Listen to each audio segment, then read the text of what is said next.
सगळ्या संत मंडळींनी एकच कामना केली, एकच, स्वतःचा व्यक्तिगत स्वार्थ नाही, माझं जन्माला येण्याचं इप्सित किंवा साध्य काय आहे हे ओळखलं आणि जगाच्या कल्याणा संतांच्या विभूती देह कष्टविती परोपकारे या न्यायानी सकलांच्या पाया माझा दंडवत आपुलाली चित्त शुद्ध करा असं म्हणून दंडवत घालून कामना केली जगाच्या कल्याणाची.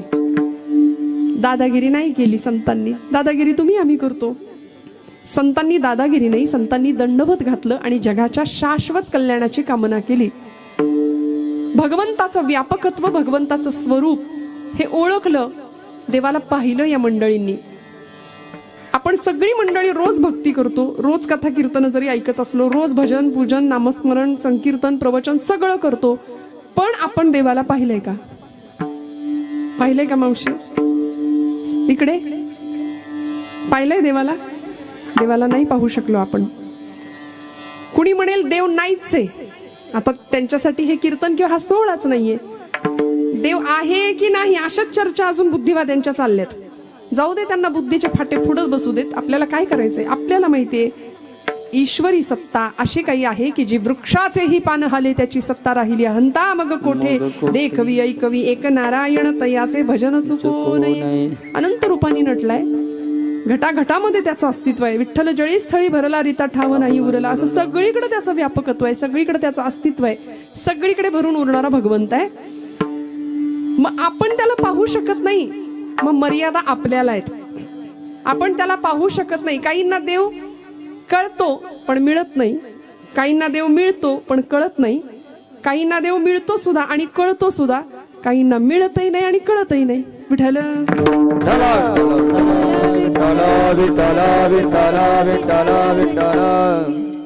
बाबा महाराज सातारकर असं म्हणायचे की तुम्ही देवाला माना किंवा मानू नका. देवाला न मानणाऱ्यांचा एक वर्ग आहे, फार मोठा आहे बघा. स्वतःला नास्तिक म्हणवणारी मंडळी आहे, तीच खरं तर फार आस्तिक असतात, घाबरून असतात.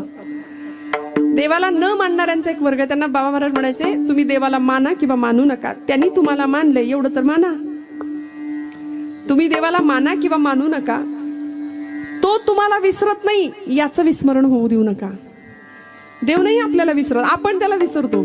आपण त्याला नाही मानलं तरी चालतं, पण तो आपल्याला मानतोय. आणि ज्या दिवशी भगवंत आपल्याला मानणार नाही त्या दिवशी आपल्या घरासमोर गर्दी जमते. लोक म्हणतात उचला आता, यांना झाला कार्यक्रम, यांचा आटोपला. त्यामुळे देव आपल्याला मानणार नाही म्हणजे काय? चैतन्य देह सोडून जातं. माऊलींनी त्या चैतन्याला ओळखलं, माऊलींनी त्या चैतन्याचा शोध घेतला आणि त्याचा परिणाम असा झाला की माऊलींना देव दिसला, तुकोबरायांना देव दिसला, निळोबरायांना देव दिसला, माझ्या नामदेवांना देव दिसला. दिसला नाही तो जेवलाच त्यांच्या बरोबर येऊन नाचला कीर्तनामध्ये. इतकं व्यापकत्व भगवंताचं विशाल. फक्त आम्ही मंडळी त्याला पाहण्यामध्ये कमी ठरतो. अर्थात याचं कारण असं आहे, जीव शिवाचं नातं हे अभेद आहे हे आम्ही विसरतो आणि जीव जन्माला आल्यानंतर शिवाला विसरतो. मी कुठून आलोय हे गावच विसरून जातो तो. आणि इथं आल्यानंतर इथल्या मायाजाळामध्ये इतका फसतो की मी कोण याचा विसर जीवाला पडतो आणि दुःखाच्या भोवऱ्यामध्ये जीव सापडतो. आज तुम्ही आम्ही सगळी कीर्तनासाठी येऊन उपस्थित आहात, जागेपणी कीर्तन श्रवण करताय. संतांनी आम्हाला प्रत्येक श्वास जागृतीचा घ्यायला शिकवलंय. बघा, उपनिषदांचं म्हणणं आहे उत्तिष्ठत जाग्रत प्राप्य वरांनी बोधत. संतांनी सांगितलं काय उपकार केले आमच्यावर, काय सांगू आता संतांचे उपकार. मज निरंतर जागविती. जाग केलं संतांनी. मग आम्ही झोपलोय का? तुम्ही म्हणाल ताई आता कीर्तनाला सुरुवात झाली, आता काही एवढ्यात झोप नाही लागत. जरा मग थोड्या वेळाने ब्रह्मानंदी टाळी लागते, एखाद्या डुलकी निघते कीर्तनात. कारण कीर्तनामध्ये ती बया येते, तिला निमंत्रण द्यावं लागत नाही, ती येते. तिला म्हणे राम रावणाच्या युद्धामध्ये रामाचं वरदान होतं. रावणाच्या आधी रावणाचा एक भाऊ मारला गेला आणि त्याचं नाव होतं कुंभकर्ण. त्याला 2 बायका, एकीचं नाव जागृती, दुसरीचं नाव निद्रा. मग ती जागृती नावाची पत्नी सती गेली, उरली निद्रा देवी. ती रामांकडे आली आणि रामप्रभूंना म्हणाली मी कुठं जाऊ, मी काय करू, माझा नवरा तर गेला निघून. तेव्हा म्हणे रामप्रभू तिला असं म्हणाले तू आता कथा कीर्तनात जात जा. म्हणून ती इथं येते. जसे देवाचे म्हणजे देव त्याच्या भक्ताला शोधायला येतो, तशी ती त्याच्या भक्ताला शोधायला येते, तिच्या भक्ताला शोधायला येते. आणि हे कुठल्याही रामायणात शोधू नका, मिळणार नाही. हे ऐकिवय.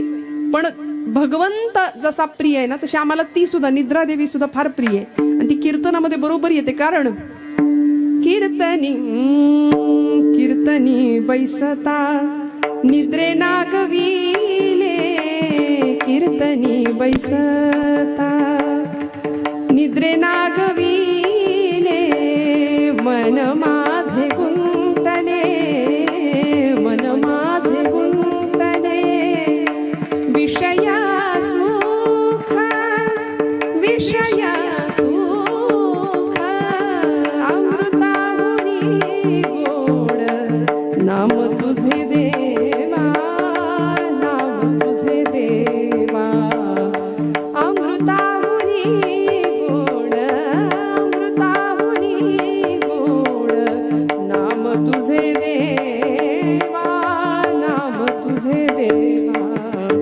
कीर्तनी बैसता निद्रे नागविले, मन माझे गुंतले, विषय सुख.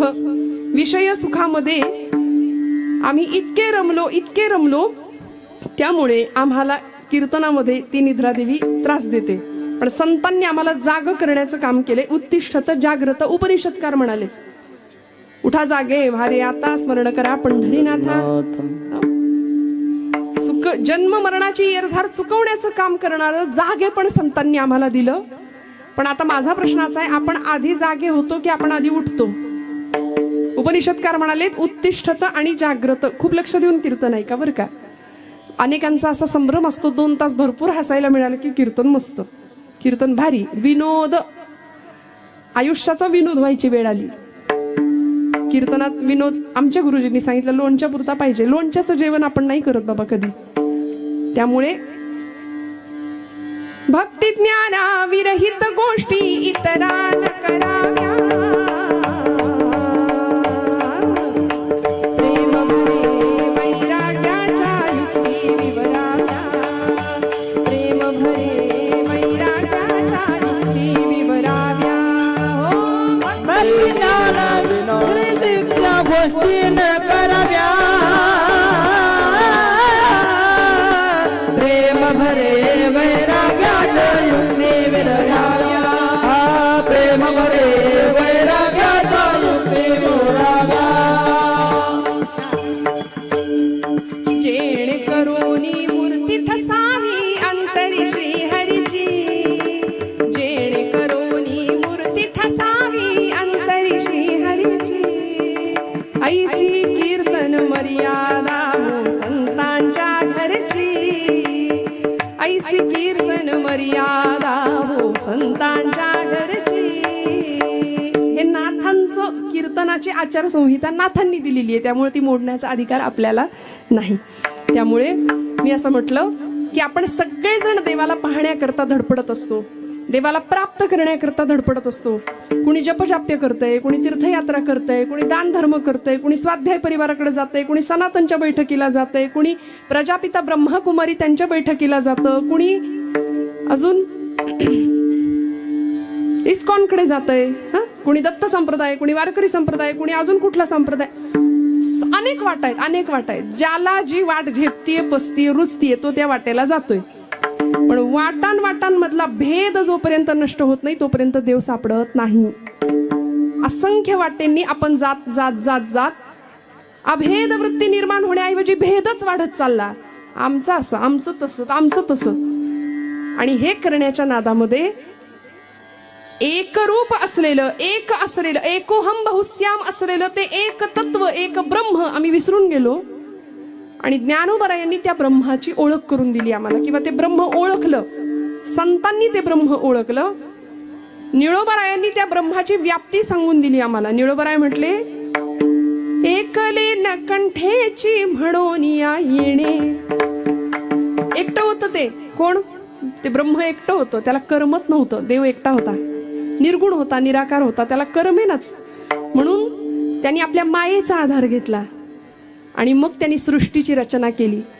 एकले न कंठेची म्हणोनिया येणे, केली निर्माणे वो 14 भुवने.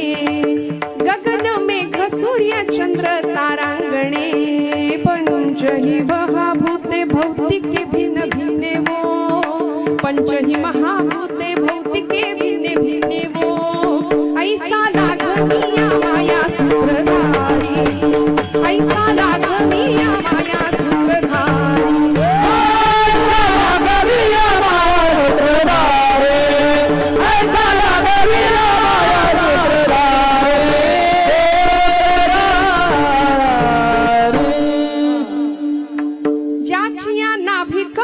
जन्म चतुरानना ज्याच्या नाभीतनं जगाला निर्माण करणारा ब्रह्मदेव जन्माला आला ज्याची या नाभी कमळी जन्म चतुरानना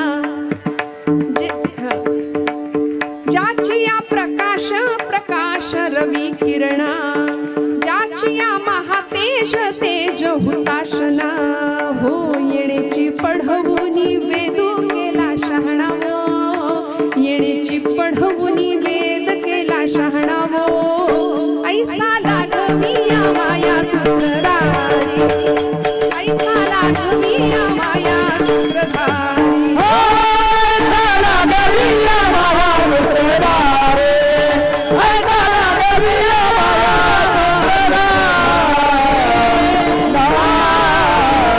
सूत्रधारी तो माया सूत्रधार आहे त्या भगवंतानी सृष्टीची रचना केली आणि त्या सृष्टीमध्ये त्याला पाहायचा आपण विसरून गेलो भगवंतांनी आम्हाला जन्म दिला सृष्टी निर्मिती केली त्या सृष्टीमध्ये स्वतंत्र अस्तित्व म्हणून सगळ्या सजीव सृष्टीमध्ये मानव नावाचं प्राणी किंवा ते मनुष्यत्व आम्हाला दिलं मिळवून मानव देह दिला आणि हा जीव ज्यावेळी जन्माला आला ना मनुष्य देहामध्ये असू दे तो जीव शिवापासून मी जन्माला आलोय ही भावनाच विसरून गेला मी कुठून आलोय हे विसरल्यामुळे सोहम सोहम करणारा जीव इथं आल्यानंतर कोहम कोहम कोहम कोहम करायला लागला आणि मी कोण या प्रश्नाचं उत्तर त्याला काही केले मिळेना त्यामुळे या भवचक्रामध्ये हा जीव इतका अडकला इतका गुरफटला त्याचा परिणाम असा झाला की स्वतःची ओळख तर राहिली देवालाही ओळखणं राहून गेलं जीवाशिवाची गाठ पडली नाही आणि दुःखाच्या भोवऱ्यामध्ये वासांसी जीर्णानि यथा विहाय नवानि गृह्णाति नरोपराणि तथा शरीराणि विहाय जीर्णान्याति संयानि नवानि देहि पुन्हा पुन्हा पुन्हा पुन्हा जीवन मरणाच्या चक्रामध्ये पुनरपि जननम पुनरपि मरणम पुनरपि जननी जठरे शयनम असा हा जीव अखंड सापडला आणि दुःखाच्या भोवऱ्यात फसला संत आनंद स्वरूपाला प्राप्त झाले तुकोबरायांकडे बघा भौतिक प्रपंचिक अवस्था कशी होती महाराजांची प्रचंड दुःख दारिद्र्य होतं दुर्गा देवीचा दुष्काळ येऊन गेला सगळं लोकांना देऊन टाकलं रिकामं झालं मन रिकामं झालं घर सगळा प्रपंच वाताहत झाली प्रपंचाची पण त्यानंतर तुकोबराय म्हणतात बरे झाले देवा निघाले दिवाळी बरी या दुष्काळे पीडा केली बरं झालं ना देवा बरं झालं माझं दिवाळं निघालं प्रपंचाचं हे बरं झालं हे तुकोबराय म्हणतात आम्हाला जरा कुठे खट्ट झालं संसारात जरा कुठं बिनसलं की आम्ही सगळं खापर देवावर पडतो देवा तू केलं तुला बघवलं नाही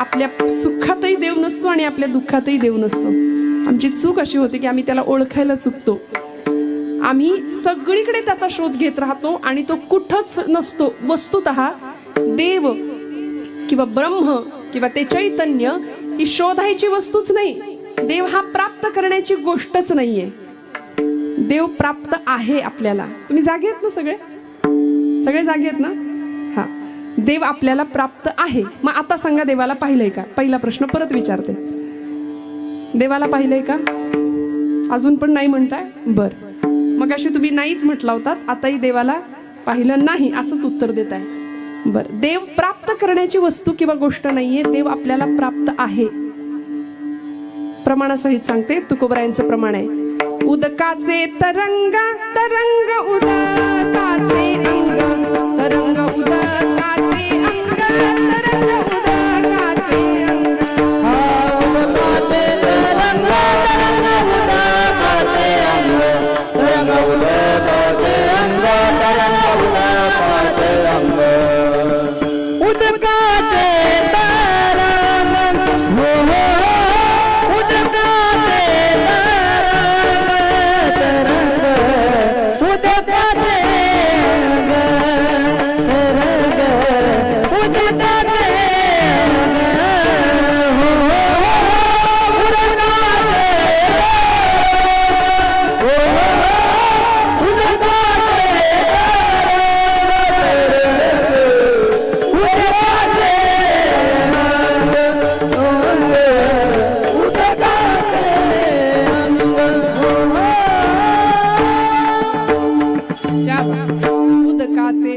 तरंग उदकाचे अंग, तैसे तुम्हा आम्हा झाले एकी एक सामावले. तुकोबरायांचं प्रमाण आहे, उदक म्हणजे पाणी, उदकाचे तरंग, पाण्यावरचा तरंग. तो पाण्यापेक्षा वेगळा आहे का?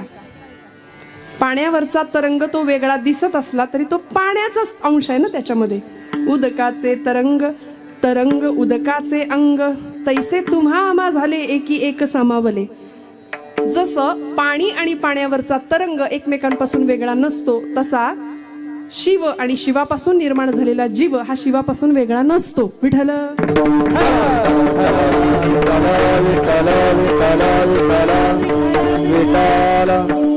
मग भगवंताला पाहावं लागेल, बघावं लागेल. तो बाहेर दिसणार नाही, तो विटेवर मूर्ती रूपाने दिसेल, तो चैतन्य रूपाने दिसेल. ज्ञान्यांना तो विटेवर सुद्धा दिसला चैतन्य रूपाने, पण आपण मूर्तीला नमस्कार करून येतो, मूर्तीतलं चैतन्य आपण पाहत नाही.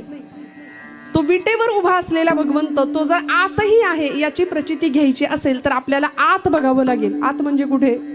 आपण बहिर्मुख आहोत, आपली इंद्रिय सगळी बहिर्मुख आहेत, ती अंतर्मुख करावी लागतील आणि आत देवाला पाहावं लागेल. देवा हे देवा हे हृदय मंदिर शोधून पाहे, हृदय मंदिर शोधून पाहे, हृदय मंदिर शोधून पाहे. देवा हृदय मंदिर शोधून पाहे, मंदिर शोधून पाहे, हृदय मंदिर शोधून पाहे, पाहे, पाहे. देव आहे, देव आहे, ठामपणे सांगितले देव आहे, पण हृदय मंदिरी शोधुनी पाहे. अहो ज्ञानोबांना तो दिसलाय आणि तो कसा होता?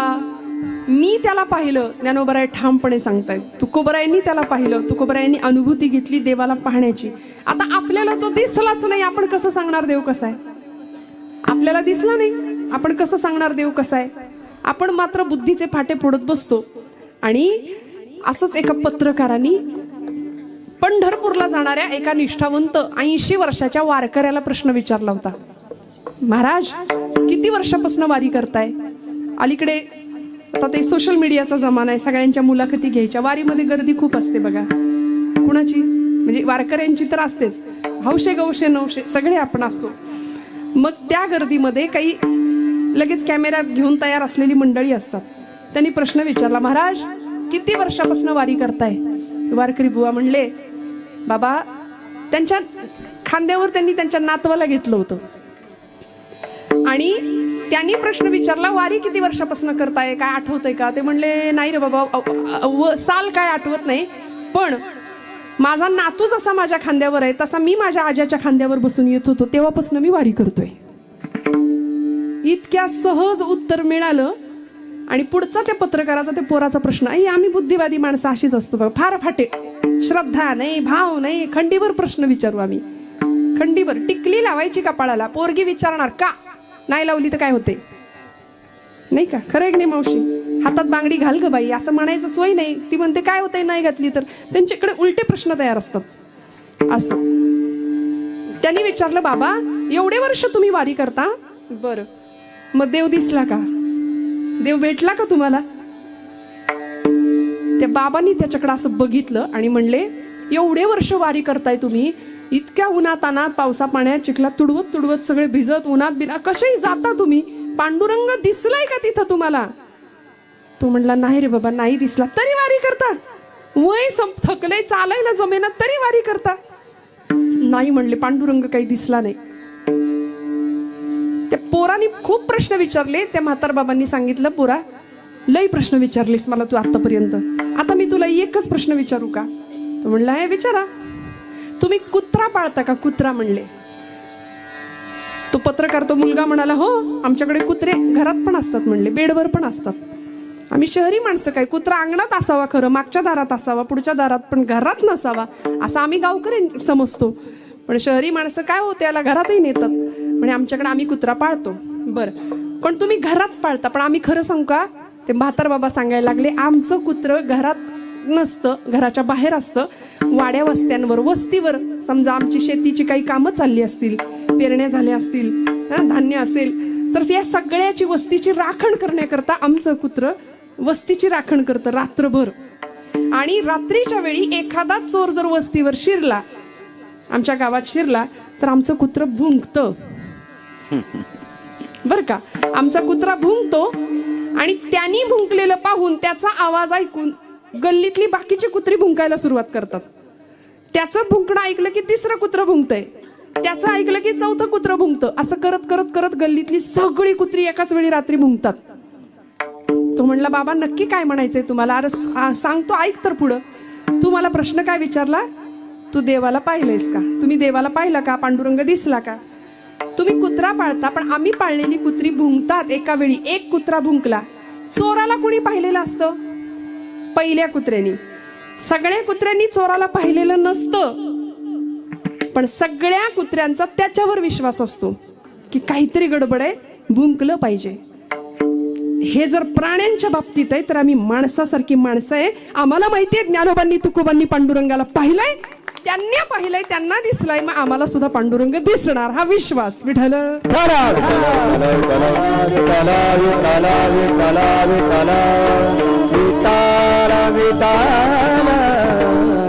मग देवाला पाहायचंय. आता इथपर्यंत विषय संपलेला आहे. देव दिसेल ना? आता हो, आता तरी हो म्हणा. तुम्ही नाही नाही नाही अशाच माना हलवताय. देवाला पाहिलंय का? नाही, पण पाहायची इच्छा आहे का? आहे. देव दिसेल का? दिसेल ना. आता दिसणार. देव दिसणार. ज्ञानोबांना दिसला, तुकोबांना दिसला, आपल्यालाही दिसेल. पण ज्ञानोबांना कसा दिसला ते ज्ञानोबराय सांगतात प्रथम चरणात. सत्य ज्ञानानंत गगनाचे प्रावण, सत्य ज्ञानानंत गगनाचे प्रावण,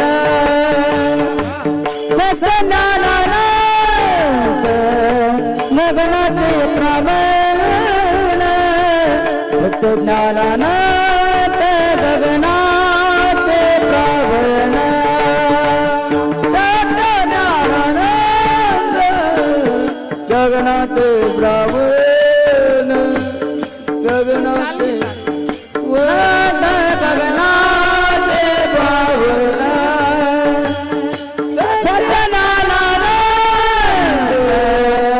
गगनाचे प्रावण, सत्य ज्ञानानंद गगनाचे प्रावरण. नाही रूपवर्ण गुण जेथे, नाही रूपवर्ण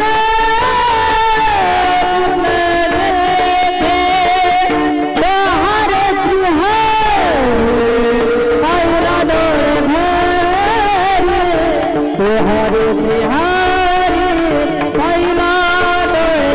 भरी, हरे श्रीहरि पहिला डोळे भरी, हरे श्रीहरि पहिला डोळे भरी.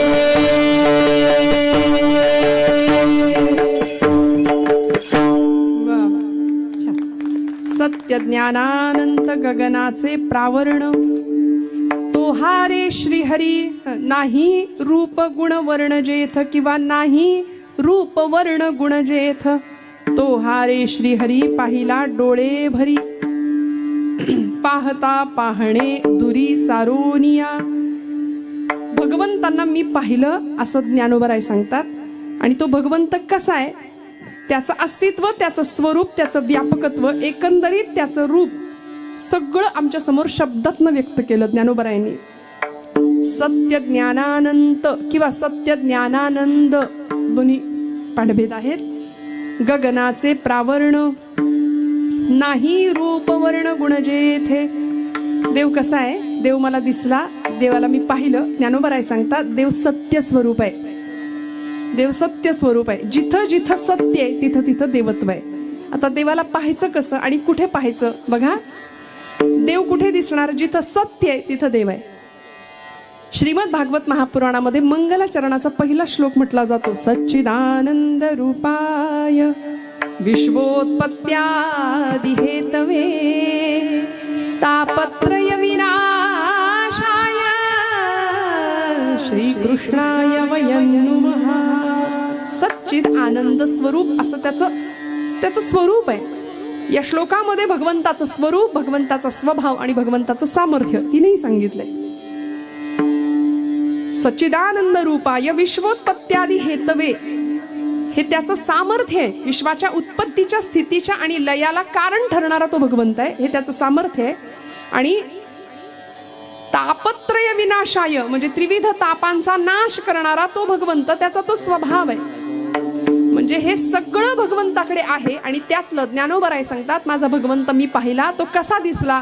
सत्य ज्ञानानंद गगनाचे प्रावर्ण, तो सत्य स्वरूप आहे. आणि तुकोबरायांनी सुद्धा त्याला ओळखलं, त्याला सांगितलं, देवा तू कसा आहे? सत्य तू, सत्य तू, सत्य तू विठ्ठला. कागा हा दाविला जगदाकार. या जगामध्ये, सृष्टीमध्ये सत्य जर काही असेल ना, तर देवा ते तू आहे किंवा तुझं रूप आहे. मग असा सत्य स्वरूप परमात्मा ज्ञानोबरायांनी पाहिला. भगवंताचं स्वरूप सांगितलं, सत्य ज्ञानानंद, ज्ञान स्वरूप भगवंताचं. जिथं ज्ञान आहे तिथे भगवंत आहे. कसलं ज्ञान? कुठलं ज्ञान? भौतिकशास्त्र, फिजिक्स, केमिस्ट्री, बायोलॉजी हे का? मॅथमॅटिक्स नाही, हे तर शाळेत आम्हाला मिळतं. पण आत्मस्वरूपाचं ज्ञान जे भगवंताला होतं, आणि ते ज्ञान हे देवाचं स्वरूप आहे, देवाचं रूप आहे. भगवंताच्या षड्गुणैश्वर्याचं वर्णन ज्यावेळी ज्ञानोबराय करतात, त्यावेळी भगवंत कसा आहे? ऐका ज्ञान वैराग्य ऐश्वर्य यशश्री औदार्य हे साही गुणवर्य वसती जेथ. ज्ञान वैराग्य ऐश्वर्य यशश्री आणि औदार्य या 6 गुणांचा तो स्वामी आहे, म्हणून त्याला भगवंत म्हटलंय. षड्गुणैश्वर्य संपूर्ण आहे. येणे कारणे भगवंतू, जो निसंगाचा सांगा तू, तो म्हणे पार्था दत्तचित्तू होई आता. भगवान म्हटलंय. भग म्हणजे गुण, जो गुणांनी वान म्हणजे व्यापणं, गुणांनी जो व्याप्ताय तो भगवान आहे. त्याच्या गुणांचं वर्णन करावं. त्या गुणांमधला, 6 गुणांमधला एक गुण माऊली सांगतात, ज्ञान. पहिला गुण आहे ज्ञान. कुठलं ज्ञान? मी आता सांगितलं तसं, बाकीचं नाही, भौतिकातलं नाही. आत्मस्वरूपाचं ज्ञान. हु आय एम, मी कोण? मी स्वतःला तरी ओळखलंय का? मी स्वतःचा तरी श्वास बघितलाय का? मी कोण आहे? त्या मीची प्रचिती येणं, ते ज्ञान होणं, ते अध्यात्माचं ज्ञान, ते आत्म्याचं ज्ञान, ते भगवंताचं स्वरूप आहे. म्हणून सत्य ज्ञानानंद. आणि देवाचं स्वरूप आहे ज्ञान आणि आनंद. आनंद स्वरूप आहे देव. देव स्वतः आनंदाचं निधान आहे. त्याचं स्वरूप सांगितलं संतांनी, आनंद अद्वय नित्य निरामय. आनंद अद्वय नित्य निरामय. आनंद अद्वय नित्य निरामय. आनंद अद्वय नित्य निरामय. एका निज ध्येया योगियाचे, एका निज ध्येया योगियाचे समचरण साजिरे विटेवरी. एक समचरण साजिरे विटेवरी. एका निज ध्येय योगियाचे, एका निज ध्येय योगियाचे देह समचरण साजिरे विटेवरी. देह समचरण साजिरे विटेवरी. आनंद हे भगवंताचं स्वरूप लक्षण आहे. देव आनंद स्वरूप आहे, नित्य आहे, निरामय आहे, अद्वय आहे. आनंद हे भगवंताचं स्वरूप ज्ञानोबराय सांगतात. सत्य ज्ञानानंद गगनाचे प्रावर्ण.